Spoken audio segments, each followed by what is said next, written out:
अस्सलाम वालेकुम, hello and welcome to sports room. मैं हूं आपका मेजबान नजीबुल हसनैन। पाकिस्तान वर्सेस नीदरलैंड, ये वनडे सीरीज जारी है और पाकिस्तान ने कल का मैच जीतकर सीरीज अपने नाम कर ली और अब एक आखिरी मैच दरकार है क्लीन स्वीप करने के लिए। और क्लियरली ऐसा नजर आ रहा था कि पहले मैच में जो कमियां थी, पाकिस्तान मैच तो जीता था लेकिन वो कि एक बेहतर टीम की परफॉर्मेंस उस तरह से नजर नहीं आई थी। कल वो चीज भी नजर आई।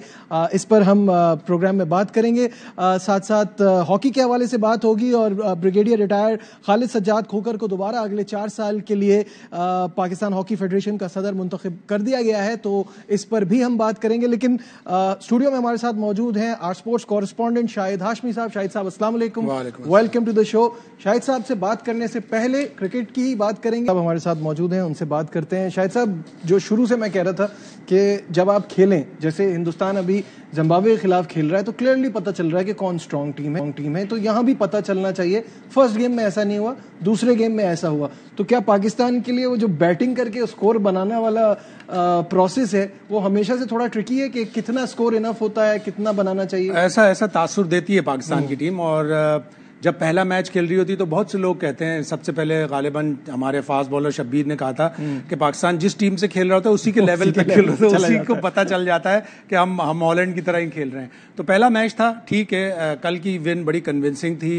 14-15 ओवर पहले पाकिस्तान मैच जीत गया, 34th ओवर में मैच जीत गया, तो अच्छी कन्विंसिंग विन है और इससे आपको एतमाद मिलता है। तीसरे मैच के लिए अब आपको पता है कि आप 1-2 तब्दीलियां करके अपनी थोड़ी सी बेंच स्ट्रेंथ भी चेक कर लें। अगर शाहीन शाह अफरीदी फिट हैं उनको भी खिला लें, 2 दिन का एक बीच में गैप भी आपको मिल गया, रीहैब भी उसका चल रहा है, तो आपको एशिया कप से पहले कॉन्फिडेंस मिला है और आप इस कॉन्फिडेंस को लेके आगे जाएं, अपने बेंच स्ट्रेंथ को चेक करें और साथ ही साथ आप जाहिर सीरीज भी जीतेंगे, तीनों मैच जीतेंगे तो आप और भी वर्ल्ड कप सुपर लीग में आगे जाएंगे। अच्छा शाहिद साहब, ये मुझे ऐसा लगता है कि हम कहीं और हैं, दुनिया की बाकी टीमें कहीं और हैं, क्योंकि हम ये बात करते हैं 2 मैच के बाद कि आप आखिरी मैच में अपनी बेंच स्ट्रेंथ चेक कर लें, अपने नए खिलाड़ियों को ट्राई कर लें। अगेन फिर एग्जाम्पल, अच्छा नहीं लगता बार बार हिंदुस्तान की मिसाल देना, लेकिन they are doing something right, तभी उनके पास इतना बैकअप है। आप देखिए कि उन्होंने जब भी किसी कमजोर टीम से खेलना है, 5-6 कभी कभार 7 प्लेयर्स उनके मेन टीम के नहीं होते, उनके पास इतना पूल ऑफ टैलेंट है, उनको मौका देते हैं। अब हम आखिरी मैच में अगर अपने यंग लॉर्ड को मौका दे रहे हैं तो वो तो इट्स अ डेड रबर। आपका इस सीरीज से भी कोई ताल्लुक नहीं है, उनके ऊपर प्रेशर भी नहीं है, तो आपको पता कैसे चलेगा कि कौन प्रेशर को कैसे हैंडल कर रहा है? ये चीजें 2 फैक्टर्स के साथ आती हैं, एक तो कॉन्फिडेंस और एक वो जो फियर ऑफ डिफीट होता है। अगर वो आपके अंदर है तो आप फिर अपने नए प्लेयर्स को ट्राई नहीं करते। लेकिन उसके बावजूद पाकिस्तान ग्रेजुअली यंगस्टर्स को ट्राई कर रहा है, ऐसा नहीं है कि बिल्कुल नहीं कर रहा है, ग्रेजुअली कर रहा है। थोड़ा सा और स्पीड अप होना चाहिए कि जब आप ऐसी कमजोर टीमों से खेलते हैं तो आपको ज्यादातर नए लड़कों को बेंच स्ट्रेंथ के चेक करके और एक अपने पूल ऑफ प्लेयर्स को बढ़ाते हैं, आप उनको कॉन्फिडेंस देते हैं कि नहीं आप भी खेल सकते हैं। अब इस सीरीज की फाइंड अभी तक सलमान अली आ गए, मोहम्मद नवाज अच्छा कर रहे हैं, लेकिन मोहम्मद नवाज पहले से अच्छा करते हुए आ रहे हैं वाइट बॉल से। नसीम शाह अगेन वो स्पीड से बॉलिंग करा रहा है, दोनों मैचों में उसने विकेट ली और वो पार्ट एंड पार्सल होता है कि थोड़ी बहुत नो बॉल हो जाती है, एक्स्ट्रा रन देता है, पार्ट एंड पार्सल होता है जब वो जान मार रहा होता है। लेकिन अच्छा है कि आपने 2-3 प्लेयर्स को ट्राई कर लिया। सलमान अली आगा अगेन इंप्रेसिव, उसके सिलेक्शन पे बहुत सी बातें हो रही थी, लेकिन उसकी जो टाई थी, दरअसल अगर आप पाकिस्तान कप के स्कोर कार्ड्स उठा के देखें या स्टैट्स उठा के देखें, उसकी टाई थी कामरान गुलाम से। साहबजादा फरहान हो गए, असद शफीक हो गए या उमर अमीन हो गए, उससे उसकी बराह रास्त टाई नहीं थी। 2-3 ओपनर्स थे, जैसे साहबजादा फरहान थे जिनके अच्छे खासे रन थे, और भी 1-2 ओपनर्स थे जिनके रन थे, तो उनसे उसकी टाई नहीं थी। शान मसूद से भी, हाँ, शान मसूद भी उसी में आ रहे थे, लेकिन शान मसूद के पिछले, वो जाहिर है पाकिस्तान कप नहीं खेले थे, उससे पिछले वाले पाकिस्तान कप में उनके रन थे। कामरान गुलाम के 530-31 रन थे, 200 थे, 5 विकेटें थी, इसके 488 रन थे, लेकिन साथ साथ 8 विकेटें भी थी। इसके स्टाइल से शायद सेलेक्टर्स मुतासिर हुए, दोनों मैचों में उसने इंप्रेस किया है, बिल्कुल इंप्रेस किया है। और जिस तरह से वो खेल रहे थे, एक फ्लैम्बॉयंट लुक आ रही थी उनके अंदर, और जो हम मिस करते हैं कि क्योंकि मुझे शुरू में लगा कि रिजवान काफी स्ट्रगल कर रहे थे, और रिजवान का बेसिकली वनडे क्रिकेट में उनका खेलना भी इसी तरह से है, वो पहले टाइम लेते हैं। हमारी टीम में यही बड़ा मसला हो जाता है कि बास प्लेयर फिर अपनी जगह के लिए खेल रहे होते हैं। क्रिटिसिज्म आ रहा होता है कि 15 मैचों में 2 50 हैं, रिजवान नंबर 4 नहीं है, तो एक प्रेशर आता है। गो के रिजवान बड़ा स्ट्रेट फॉरवर्ड सा बंदा है, इतना प्रेशर नहीं लेता, लेकिन शुरू में स्ट्रगल कर रहे थे। लेकिन उन्होंने भी देखा कि सलमान अली आगा जब बाबर आजम के साथ खेल रहा था, उस वक्त बाबर आजम खुल के खेल रहे थे, फिर सलमान आया, सलमान ने आते ही पहली बॉल पे सिंगल सिंगल लिया और अगला ओवर रिजवान ने मेड इन खेला, उसके बावजूद उसने अपने ऊपर प्रेशर नहीं लिया। अगले ओवर की पहली बॉल पे उसने चौका मारा, स्ट्राइक रोटेट करता रहा, सिंगल डबल, और फिर आखिरी ओवर में तो उसने 2 चौके और 1 छक्का लगा के जो मैच जितवाया। Very impressive. मैच जीतने के बाद कप्तान बाबर आजम ने जो जीत का सहरा है वो फास्ट दिया है और साथ साथ ऑब्वियसली सलमान अली आगा की भी तारीफ की है। क्या कहना था बाबर का, आइए आपको दिखाते हैं। Start with the fast bowling. Credit to fast bowlers. They bowl very well in the first 10 overs and take wickets. Later on, spinners Shadab and Nawaz, they bowl very well. Trying different combination, and Aga, they have a second match and they show his class, playing more game and they have more confidence and belief. They play very well today and looking forward to the next match.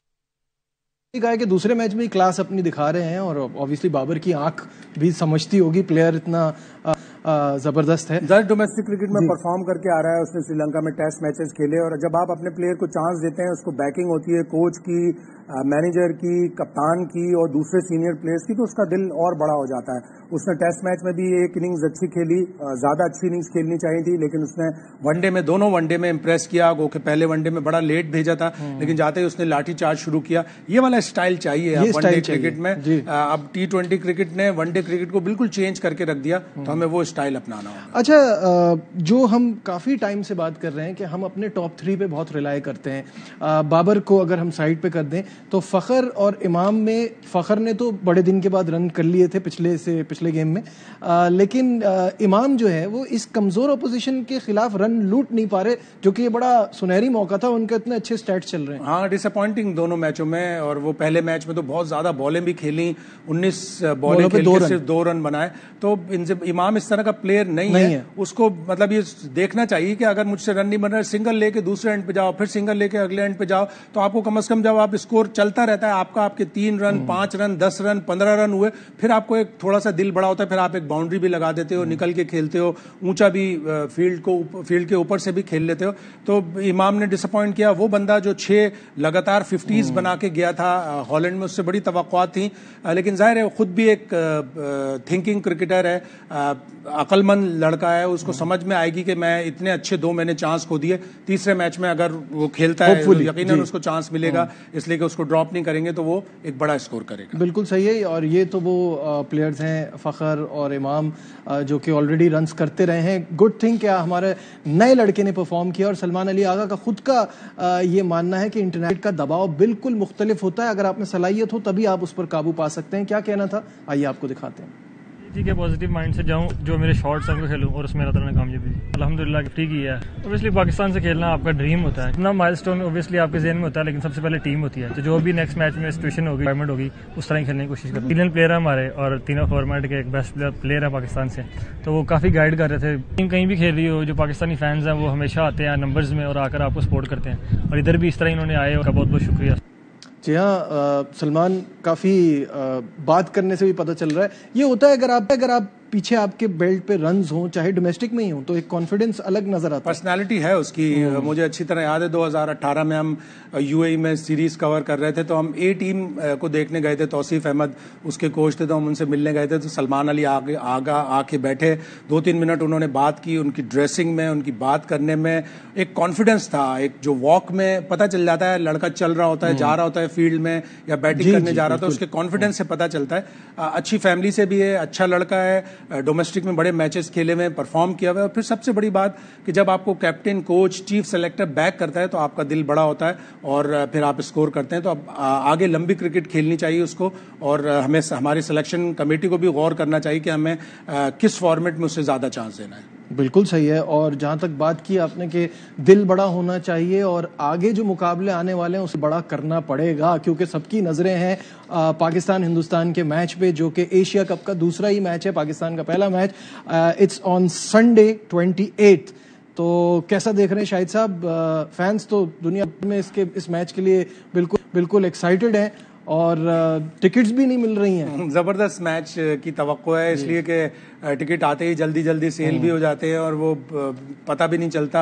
जो लोग online पहले से बैठे होते हैं उनमें से कुछ को लकी होते हैं जिनको टिकट मिल जाते हैं। लेकिन बड़ा एक ज़बरदस्त मार्का होने जा रहा है और फिर इंडिया के दिमाग पर तो ये भी होगा कि पिछले साल हमने उन्हें जिस तरह वन साइडेड शिकस्त दी थी, 10 विकेटों से सिर्फ 152 तक महदूद रखा है इंडिया को, और फिर रिजवान और बाबर ने बड़ी ज़बरदस्त बैटिंग करके, तो इंडिया के ऊपर प्रेशर होगा और वो ये सोच रहे होंगे कि नहीं हमें बताना है कि हम एक वन ऑफ था वो हम हार गए, इसलिए कि 9 के करीब मैच हुए उसमें 7 इंडिया ने जीते, हमने सिर्फ 2 ही जीते हैं उनसे।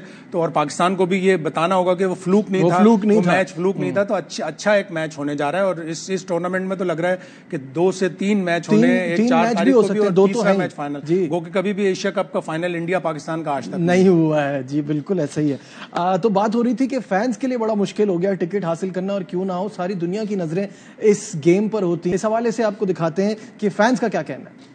फैमिली और मैं बहुत खुश हैं, हमें इंडिया और पाकिस्तान के मैच की टिकटें मिल गई हैं। जब भी जाके ग्राउंड में मैच देखा पाकिस्तान कभी नहीं हारा। First time T20 world cup का मैच देखा, पाकिस्तान जीत गया, हमारा रिकॉर्ड कायम है। इंशाल्लाह 28 अगस्त को हम दुबई स्टेडियम जा रहे हैं, पाकिस्तान जीतने वाला है, पाकिस्तान जिंदाबाद। पाकिस्तान को हम फिर से जिताने जाएंगे इंडिया के खिलाफ और मैं बहुत एक्साइटेड हूँ। पाकिस्तान जीतेगा, इसी के उसके आगे ना बाबर आजम है। ये तो बड़े लकी हैं, इनको 3 मिल गए। चैंपियन है ये सबसे पहले टिकट खरीदते हैं। लगता है शायद रात को ताक लगा के बिल्कुल कंप्यूटर पे बैठ जाते हैं और जैसे ही ऑनलाइन खुलती है टिकट की सेल सबसे पहले खरीद लेते हैं। ये लकी थे, इनको T20 वर्ल्ड कप का भी टिकट पहले मिल गया था और इसका भी टिकट, और वर्ल्ड वाइड ट्रैवल करते हैं। तो ये एक्साइटमेंट, क्योंकि अब मैचेस इंडिया पाकिस्तान के बहुत कम होने लगे हैं, तो एक्साइटमेंट उसकी वजह से भी ज्यादा है। बिल्कुल, कम होते रहेंगे तो जाहिर है अब आप रोज अगर बिरयानी खाएंगे तो बिरयानी का मजा भी खत्म हो जाता है, और रोज चिकन खाएंगे तो भी मजा खराब हो जाता है। तो थोड़े ब्रेक के साथ, और यही पाकिस्तान इंडिया के मैचेस की खूबसूरती है। बहुत से लोग कहते हैं कि अगर ये रेगुलर क्रिकेट खेलने लगे तो फिर वो जो इंटेंसिटी है, वो जो एक लड़ाई वाला माहौल है, वो जो एक बदले वाला माहौल है, वो नहीं रहेगा। और इंडिया तो अब चूंकि पिछला मैच हार चुका है, इसलिए मौका का भी इश्तिहार नहीं आ रहा। बिल्कुल सही है। तो क्रिकेट पे बात होगी, आगे भी अगर मौका मिला तो करेंगे। यहाँ थोड़ी सी बात हॉकी के हवाले से कर लेते हैं, और ब्रिगेडियर रिटायर खालिद सज्जाद खोकर को दोबारा अगले 4 साल के लिए पाकिस्तान हॉकी का सदर मुंतखब कर दिया गया है, और हॉकी की नई फेडरेशन के लिए जो इंतखाबी अमल है वो मुकम्मल हो गया है। हैदर हुसैन सेक्रेटरी मुंतखब हैं। अली हसन हमारे नुमाइंदे हमारे साथ हैं, उनसे बात करते हैं। जी अली, बताइएगा क्या अपडेट्स हैं आपके पास। देखिए, बिल्कुल आपने सही कहा कि खालिद सज्जाद खोकर एक मतलब फिर से पाकिस्तान हॉकी फेडरेशन के जो सदर मुंतखब कर लिए गए हैं। उनके साथ मुखालिफ में पहले जो है अख्तर रसूल साहब ने आना था, लेकिन फिर वो भी शायद विड्रॉ कर गए और फिर ये बासानी सदारत में दोबारा से बैठ गए। सेक्रेटरी PHF का ओहदा जो है पहले आसिफ बाजवा के पास था, लेकिन अब जो है कराची हॉकी एसोसिएशन के जो काम करते रहे हैदर हुसैन, अब उन्हें मिल गया है।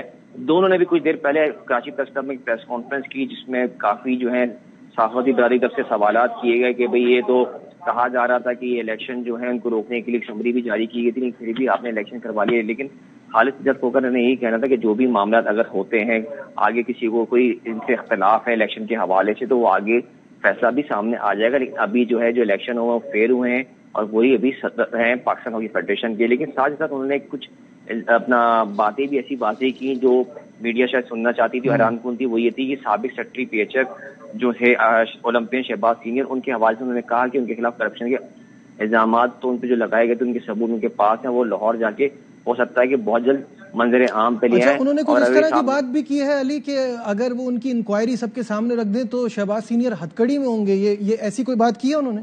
जी बिल्कुल, मैं यही बता रहा था कि उन्होंने ये कहा कि वो लाहौर वापसी पर शहबाज सीनियर के खिलाफ जो भी इंक्वायरी रिपोर्ट है वो सामने ले आए, तो FIA ओलंपियन शहबाज सीनियर को गिरफ्तार भी कर सकती है।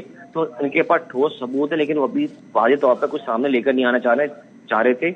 उनका यही कहना है कि अभी वो थोड़ा सा वेट कर रहे हैं और बाकी चीजें जो है नहीं सामने लेकर आना चाह रहे हैं। बहुत से साथियों से ये भी सवाल हुआ है कि आपने इतने सालों में पाकिस्तान हॉकी के लिए क्या किया, हमेशा फंड्स के लिए रोते रहे कि हमारे पैसे नहीं है और अब जो है ट्रिप पर निकल जाते हैं। तो उन्होंने यही कहा कि वो अपने जाती जेब से भी पैसे खर्च करते रहे, और ये बात दुरुस्त भी है कि बाज़ दफा ऐसा हुआ है कि खुद उन्होंने स्पॉन्सर्स तलाश किए और पाकिस्तान हॉकी टीम को इंटरनेशनल इवेंट्स खेलने के लिए भेजते रहे थे। अब दोबारा से इनकी टीम बन गई है, कहते ये है कि पाकिस्तान हॉकी की बेहतरी के लिए वो काम करेंगे। तो अब वेट एंड वॉच वाली गेम है, कितनी बात सच साबित होती है कि ठीक है। बहुत शुक्रिया अली हसन, हमारे नुमाइंदे हमारे साथ थे और हॉकी के हवाले से हमें अपडेट कर रहे थे। यहाँ लेते हैं एक ब्रेक, कहीं मत जाइएगा, will be right back.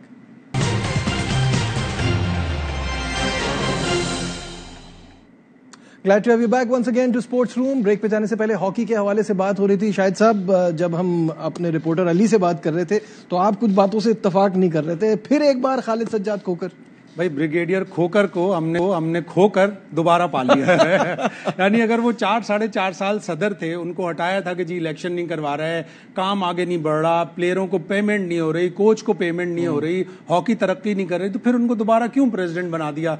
Haider Hussain एक अच्छा नाम है, एक्टिव यंगस्टर है, उसने कराची हॉकी के लिए जितना काम किया है उससे काम करवाएं और वो चुपचाप सादे बैठ के, खामोश बैठ के एक आध टूर कर लिया करें। वो टूर का भी बता रहे हैं कि मैंने अपनी जेब से किया, चलो ठीक है, बहुत ही अच्छा है, वो अपने टूर जेब से ही करें। ऑफिशियल्स का तो वैसे भी पाबंदी होनी चाहिए। चीफ सेलेक्टर चले गए और दूसरे ऑफिशियल चले गए, हमेशा ही होता है। सेक्रेटरी आसिफ बाजवा कितने टूर करते थे, इन लोगों को टूर, इनके ऊपर पाबंदी होनी चाहिए। हमारी हॉकी उस वक्त तक नहीं सुधर सकती जब तक उसके ऊपर एक बड़ा स्ट्रांग अकाउंटेबिलिटी का हाथ ना हो कि उनको कितने फंड मिल रहे हैं, कहां पे खर्च हो रहे हैं। अगर प्लेयर रो रहे हैं कि उन्हें चने और नान खिलाकर हॉकी का मैच खिलाया जा रहा है, कोच रो रहा है कि स्टोन एज में रहते हैं, तो इसका मतलब है सीरियस प्रॉब्लम है, इसका मतलब है सीरियस मिस्टेक्स हैं और उसकी अकाउंटेबिलिटी होनी चाहिए। अब कौन करेगा अकाउंटेबिलिटी? जाहिर है प्रेसिडेंट फिर दोबारा वही आ गए तो कौन अकाउंटेबिलिटी करेगा। और ये जो शहबाज सीनियर के हवाले से बात करें, शॉकिंग है हॉकी का नाम, मेरे लिए तो शॉकिंग होगा अगर शहबाज के ऊपर कोई इस तरह के, इसलिए कि मैं उसे पर्सनली जानता हूं, बिल्कुल मेरे भाइयों की तरह से है वो। हमारे जितने भी सहाफी दोस्त उस जमाने के पहले के जब शहबाज हॉकी खेलता था, सब उसको जानते हैं। मेरे लिए तो बहुत ही बड़ा शॉकिंग होगा अगर उसके खिलाफ कुछ ऐसी चीजें निकल के आई। बिल्कुल सही है। ये तो बात हो गई ऑफ द फील्ड, और ऑन द फील्ड भी कोई अच्छी परफॉर्मेंस नहीं है पाकिस्तान हॉकी की। कॉमनवेल्थ में भी हम साबर पर रहे, विच वॉज वेरी डिसअपॉइंटिंग। कमर इब्राहिम साहब हमारे साथ हैं, उनसे जरा हॉकी की परफॉर्मेंस पर भी बात कर लेते हैं। कमर साहब, जो हम बात कर रहे हैं कि बहुत ही बुरी परफॉर्मेंस रही कॉमनवेल्थ गेम्स में, फॉरेन कोच भी आए लेकिन मुस्बित नतीजे नहीं आए, क्या कहेंगे? पाकिस्तान टीम की जो परफॉर्मेंस है वो तो मायूसकुन है इसमें कॉमनवेल्थ गेम में। लेकिन अगर हम बात करते हैं कि पाकिस्तान टीम के लिए पाकिस्तान हॉकी फेडरेशन ने इतना महंगा जो है ना कोच भी हायर किया है, और ये कोच का मैंने पहले भी बोला था ये कि ये इससे पहले जब हम एशिया कप में एक ब्लंडर हो चुका हमारे साथ, और एशिया कप में हम जापान से हारे हैं, और ये कोच जापान के साथ 3 साल कोचिंग करता रहा। तो अगर 3 साल कोचिंग करने के बाद ये पाकिस्तान टीम को ये नहीं बता सका है कि जापान का वीक एरिया कौन सा है और जापान का स्ट्रांग एरिया कौन सा है और हमें इसको कैसे हैंडल करना है मैच को, और पाकिस्तान टीम वो मैच हार जाती है, तो फिर बहुत क्वेश्चन मार्क्स हैं इनकी कोचिंग के ऊपर। तो इसलिए मैं समझता हूं कि ये एक बेहतर आइडिया, एक बेहतर स्टेप पाकिस्तान हॉकी फेडरेशन का था ही नहीं कि ये गोरा कोच लेके आते।